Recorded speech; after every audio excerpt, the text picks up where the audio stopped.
I was pretty sure that there was more to that little situation with Brandy in Malaysia than just the passing of her father and no phone call.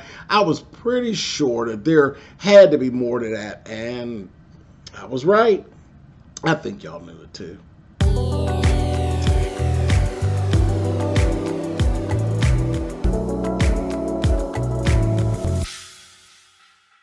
Hey guys, thanks so much for clicking on the video. Listen, this is my review for Basketball Wives. This is season 10, episode 3. We found out tonight that there definitely is more to the whole Malaysia and Brandy situation, and we will talk about that going forward. Know that Malaysia, actually, she is back in LA. She has her kids with her, and her aunt has actually come down to kind of help her with the transition.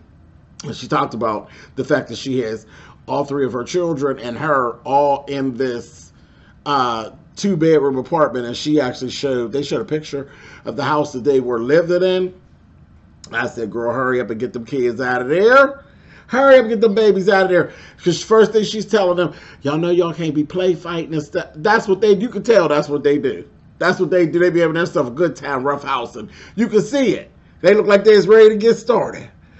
She said, no, you can't do that here. So no, you hurry up and get your babies up out of there, get them some space and let them be able to run around and do what it is that they need to do. But it was nice to see because she seems so much happier.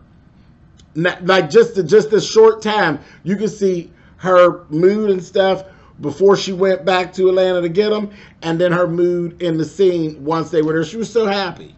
She was so happy with her babies being there. I get it. That's cool. So, yeah, now get them up out of there, and that's cool. And it's nice that her aunt came to help her. She also had a little scene with Zell Swag that led into us knowing that there was something more going on. And she talked more about her brand and how she had been suffering. You know, she talked to her aunt about how she had been suffering with weight gain and depression, you know, with all the separation of her and the kids and then the COVID stuff and all of that.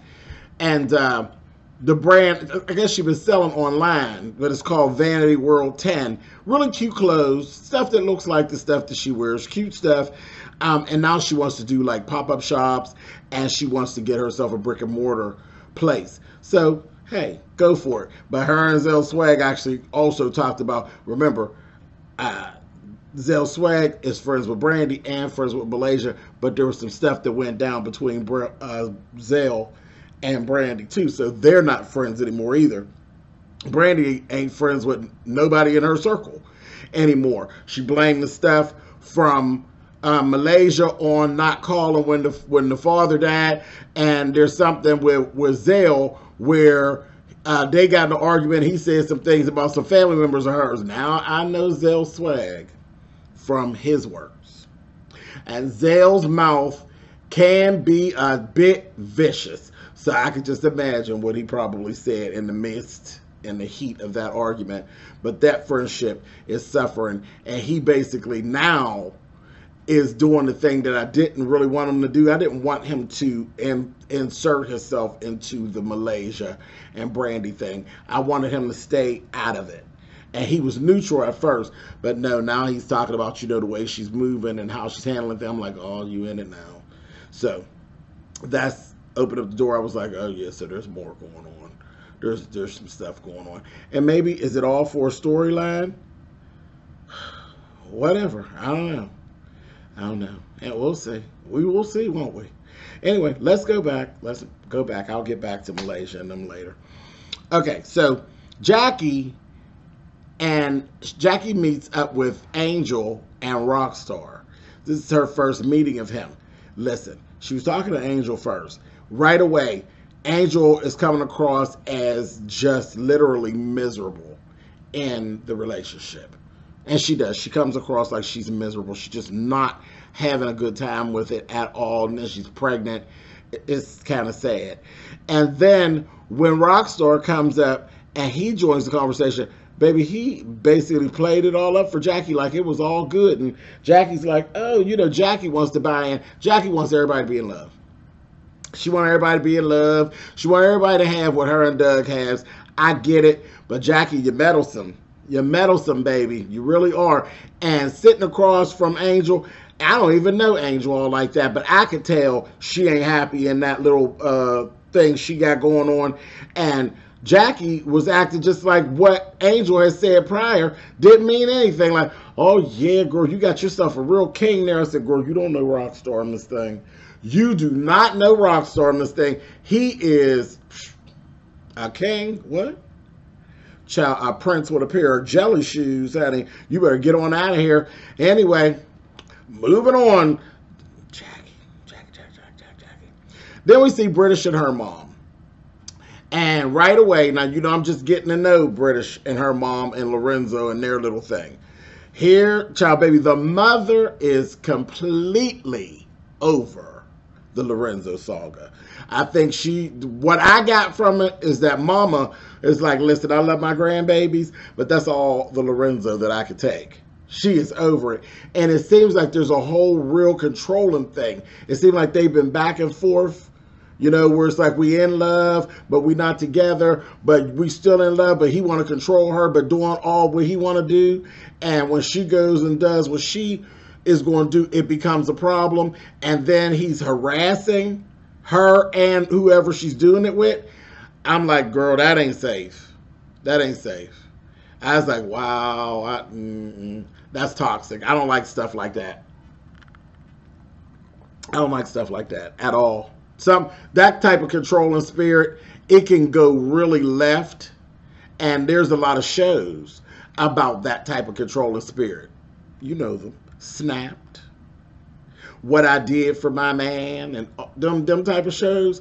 That type of controlling spirit is sometimes where those types of shows, where those sagas actually begin. It makes me nervous. I don't like it. Moving on. But yeah, mama's like, I don't have it to do. I don't have it to do. And then, you know, when we actually seen him and her interact, he had come in town.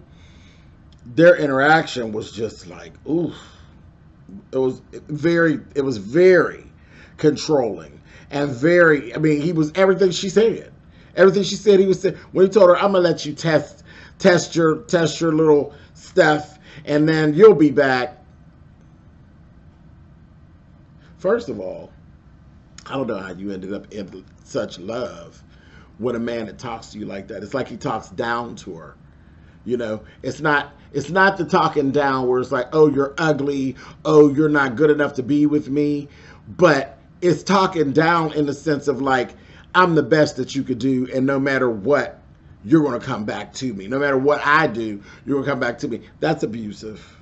That's abusive, and that's just not good. That's really one-sided, and that's ugly. He was talking, I was like, wow. I don't care for him too much.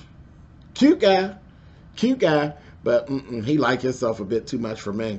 So, moving on. Then we actually have this little St. Child. Jackie, Duffy, British, and Brandy meet up. And there was this bug that came. It looks like a really big queen bee. But for some reason, it was blue, like a blue jay in the body part. It was weird looking. I had to agree with Jackie. Jackie, you know Jackie always is going to do the absolute most, which is why we like Jackie, because it's like funny. It's like, girl, really, Jackie. So, get it. It's like Jackie. Then she said that the damn bee looked like something. She said something, but I know she said it looked like a mix between a big old wasp or bee and a bird, and it really did. It was really weird. It looked like some Jurassic type of bug. I was like, I'm with you now, Jackie. I ain't for all them bugs. Y'all know, anybody that's been with me any amount of time and you've seen me do a live and I'm outside, baby, I be just aggravated, hey, with the bugs flying around. I'll be like, oh, here we go. As soon as the bugs start, they will run me back in the house. I don't like it. Anyway, Jackie, with her meddlesome self, was going into this whole thing with British. She doesn't think that British and Lorenzo are done with each other. And she was talking about how she had this surprise up her sleeve. I said, what did Jackie do? What have you done, Jackie Christie? I knew it was going to be some mess. I did. I knew it was going to be some mess. We'll get to it. Let's right now go over to another little meetup. that Jackie had, she met up with Angel, Jen, and also a medium. And they basically are trying to help Jen through her grief. So they sit with this medium, and the woman is called upon Jen's people, and she's sensing the mom and also a family member. They kept calling her Little Gia. I missed what Gia is. I'm thinking she must be a sister, somebody close.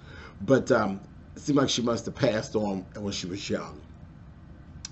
And the one thing that she was able to give them is that, you know, that they're at peace. And I know that Jen's mom was really, really sick. So that had to be, you know, feel pretty good for Jen to know that her mom is at peace. Because she suffered quite a bit before she, you know, transitioned on. So I'm sure that probably will help her a little bit, because she really is going through that. I don't think that's for TV or anything like that. That thing with Jen, she as long as I've been watching the show, she can cope really well with losing her mom. And I mean, how could you? You know, I haven't. My mom is still here. So, you know, I know people who have lost their parents. I that's one of those things I would never cross that line. So I know how you feel. That's so insulting. That's so insulting. If you've not lost your parent, then you don't know. You don't know. My grandmother used to always say a motherless child sees a hard time, and she said that there was no age on that. She didn't say, when she said motherless child, that child could have been from 8 to 80. You know, my grandmother used to say that all the time. So no, she's been having a rough time. I understand. I'll say that. I understand, because I've seen other people going through it. My best friend never got over losing her mother. Her and her mother were best friends. She never got over it at all. Never got over it. And she's transitioned on now, but she never got over that. She learned to deal. She learned to cope. She had a new normal, but she never got over that. So, you know, I'll be giving Jen a hard time, but not about that. Not about that. I feel sorry for her with that battle, with trying to cope with the loss of her mom. But hopefully that gives her a little bit of peace. Moving on. Get out of that. Oh, Lord. Charlie went for a vag steaming. Oh, I don't know. It just seems like such a personal thing. Anything dealing with your vag is like, it's really personal. I can't even see sitting there with a mate who actually shares time and space with you in your vag. But it just seems like such a personal thing. But they're sitting there having their vages steamed, and they're just chit-chatting, Jen, Brooke, and Jackie. And I don't want to. I can't imagine wanting to do that. I don't want to be anywhere and they steaming my genitals, honey, and we all up in the room, honey. That's too much mixture of juices and fumes and airspace. Too much vag mixture. I don't know. I just couldn't. I don't know. It just seems like a personal thing, like a really personal thing. That's like people getting massages. I can see a man and a woman, or two, you know, a couple, man, a woman, two women, two men, whatever, whoever you are and what you define your couple as, having massages. But other than like friends just laying up, getting massages, it just seems so personal. It's so personal. I don't know. Maybe just me. Maybe I'm just a little prudish.